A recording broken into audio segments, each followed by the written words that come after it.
What's good? Welcome back to another video. I wanted to record this one yesterday, but they're doing construction outside my window. I kind of face an active street, it was closed, and I just had no good time opportunity to actually do it. But, woke up today, positive side of the bed, I got a haircut yesterday, new me, new haircut. And I'm just going to try and keep it really positive today because I'm talking about the Rockies, and we're just going to see how long I can actually do that. But before I actually talk about the Rockies, there were some deals that happened last night, this morning, that I just kind of wanted to touch upon first. Kolton Wong, a couple minutes before I sat down to record this, he signed a 2-year, $18 million deal with the Brewers, another NL Central team. They're making a push, but the Cardinals are still the favorite with Arenado. I'll get to Arenado later. And Kolton Wong, Gold Glove, he's a wizard. And he stepped up his offensive production lately, and you look for him to go play second. Keston Hero might just move to a corner outfield spot, but that's a good deal for them. Kolton Wong on an $18 million deal is really good. I think that's a bargain. Last night, Cruz re-signed with the Twins, 1 year, $15 million, and he's a big part of the Twins' offense, obviously. He hit 41 home runs in 2019 and 16 in the shortened season, and this guy just gets better as he gets older. Some would say like a fine wine. I would agree. But there's a stat that I saw on Twitter today. I think it was Baseball Barbecue that tweeted it out. But it was Nelson Cruz was in the top 10 home runs for ages 30 to 39. And then with the full season, he'll be in the top 5. And it's like 300, 400. And then there's obviously some of the greats up there. What you really need to know is Nelson Cruz rakes. And there was some White Sox speculation. So it's obviously comforting for Twins fans that he's not going to the White Sox. Somewhere like White Sox should sign Nelson Cruz and just call it an off season. That would have been a really scary team, and it really keeps the Twins and the White Sox competitive. I think if the Twins lost Nelson Cruz, they would still be competitive, but that White Sox offense would definitely just be better than the Twins lineup, in my opinion. The Phillies made a couple moves. They signed Chase Anderson and Matt Moore. I'll talk about Chase Anderson first. He signed to a 1-year, $4 million deal. His strikeout rates and his walk rates were up, but he got hit harder, and that's why he had a poo-poo ERA in Toronto, and he was doing start and relievers. So my envision of Chase Anderson was I think he's obviously just going to slot into the rotation. I think both these guys are. Maybe you could use Chase Anderson as a long-term reliever. He could see some relief appearances, I would imagine. So he might just flip-flop between both the rotation and the bullpen. Matt Moore was also signed. This is a top prospect. This guy was amazing in 2013, but that's 2013. That's 8 years ago, which is kind of crazy to think about. He had a really good year in Japan last year, and the velocity on his fastball is back up to 95.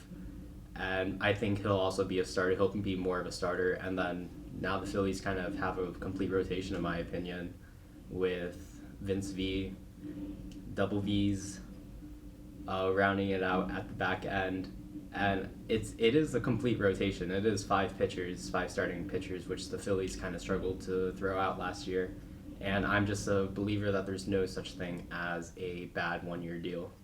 So good on the Phillies, low risk, high reward, especially for Matt Moore. Alright, I'm going to get to the bulk of the video now. So the Rockies had a presser yesterday about the Arenado trade and the franchise. It was Jeff Birdwich and the owner as well. And I couldn't find the full highlights while writing what I did. I did write this yesterday. It is up now. I will probably watch it after. But I just wanted to talk about it because there's just so many highlights from Twitter that I got. Let me know if this is something you want to see in the future. I definitely want to experiment with different formats, maybe pulling stuff directly from from the team's Twitter, like the replies and stuff. I definitely want to do more of that stuff. I think that's interesting. First quote, "The Rockies are not in a rebuild," says General Manager Jeff Birdwich. And I said, well, that's okay. Let's examine the roster real quick. And I haven't talked about the Arenado trade. There's not much to say about it from the Cardinals' perspective. You're getting a platinum glove, third baseman, superstar. I don't care what you have to say about Coors Field. This is the best third baseman in baseball. Long-term deal. And they got an extra year on it, I believe, at the end for $15 million. And for $15 million, Nolan Arenado, even as he gets older, he'll just be such a great presence in that locker room. Yes, please. Yes, yes, please. Um, but yeah, the trade return for the Rockies, it was Austin Gomer, uh, Mateo Gil, Tony Losi, Jake Summers, and Eliharius Montero. So it's 3 pitchers and 2 infielders. And the Nolan Arenado trade was just in general, it's one of those modern day superstar dumps. With Darvish and Blake Snell, we saw the same things. It's just seeing how much prospect net you can grab while just getting off contracts that you don't want to be on. And the thing with the 2 infielders is there's kind of a clog, even if the guys are productive at the minor league level. The Rockies currently have Brendan Rodgers.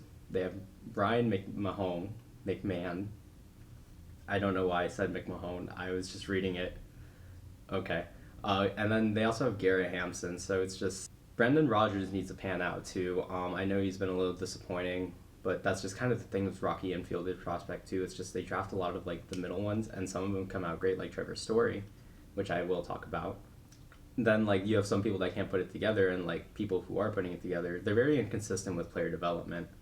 And credit to John Boy for this one, because I thought he said it perfectly, and I couldn't have said it better myself. But young pitchers go to Colorado to die. And sending Austin Gomer, who had the best year of his campaign in Colorado, as well as like 2 minor league pitchers, it's just kind of the toughest place to adapt in baseball, obviously, with Coors Field. And throwing young arms in there immediately as they start their careers, just kind of, it's a death wish almost to them. It's the hardest of the hards, and it's taken people, Coors Field has taken people's careers and almost taken them out of baseball almost. And after the trade package, you kind of look at the current roster, and then Charlie Blackmon's only getting older. I know he had a crazy 2020. We were talking about him hitting 400 for a bit, but he's only going to get older. And I love Raimel Tapia. I mean, he's electric. He's a good outfielder. I don't know. The pitching's also just inconsistent, and that's something we've always known about the Rockies. Like Marquez Sensatella Freeland and John Gray, and I just feel like I have to say John Gray because he's one of those people that you have to say the first and last name of. But they all are good pitchers, but they just kind of flip-flop in the years that they're good, and not all 4 of them have been good in the same year at once since 2018, really. And that was when Marquez was really, really good, and they took the Dodgers 163. And then you go to the bullpen, and it's like, go Daniel Bard. And Yency Almonte was really good for them, too. But that's the bullpen. And I would say, like, we know it's just the Rockies are not a good pitching franchise. That's it. That's all I can really simple it down to. And they freed up cap for free agents with the Arenado trade. But also, who wants to go to Colorado? Like, what pitcher wants to go to Colorado on a free agent deal? Jake McGee did. Jake McGee went to Colorado on a free agent deal in 2017. And he had to fight for a roster spot this recent season. So Jake McGee was really good with the Rays, and then he went to Colorado, and his career just kind of... But, I mean, all respect to Jake McGee. He came back, obviously. He's a Dodger. Go Dodgers. Dodger blue baby. But I don't think that... After examining the current roster and everything, I think it's safe to say that the Rockies are not a contender in the NL West. I think it's a rebuild. I think everyone thinks it's a rebuild. I don't know who's going to tell Jeff Birdwich. But even then, it's definitely a rebuild because the prospect system, too. Your prospect system's not that hot. Zach Bean's the only top 100 prospect you guys have. Zach Bean's like a lefty first. He's powerful. He's really good. Really strong. He'll match that course. He'll be great. And then you get the Trevor Story. I'm surprised I've made it how long into this video without talking about Trevor Story.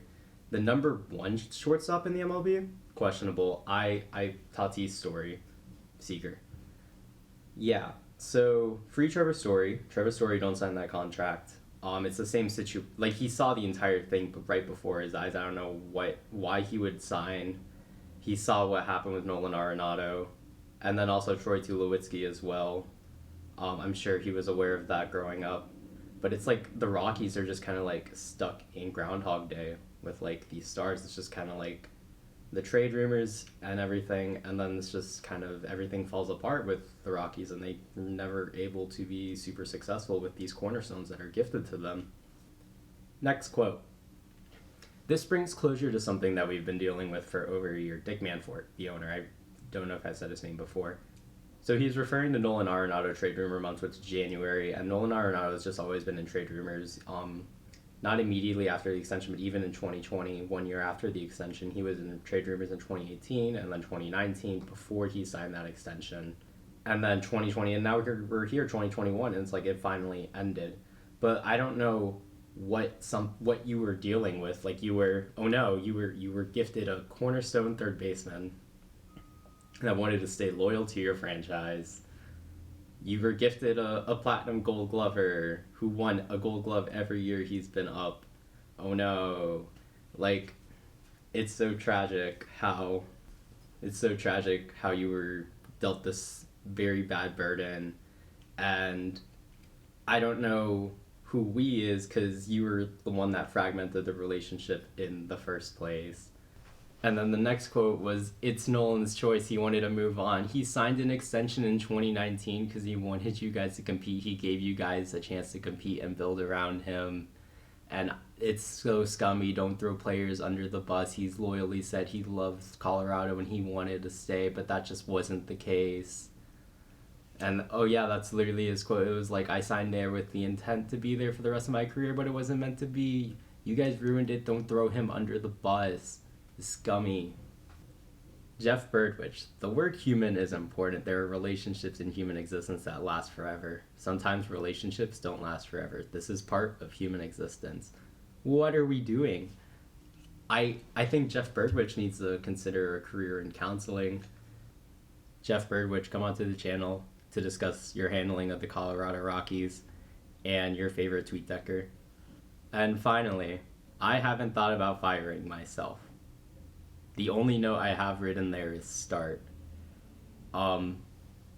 That's it. That's the last quote I had. I'm incredibly sorry for Rockies fans right now. Nothing's gonna change until ownership changes, and if it's like the Knicks. I did write that in my note. It's just kind of like the Knicks almost. That's just my comparison, but I think that's all I have to say about the Rockies presser. I think that's the end of the video. So leave a like if you liked it, if you made it all the way through. I'm definitely planning on a lot more content and different formats. So stay looking forward to that. And 643.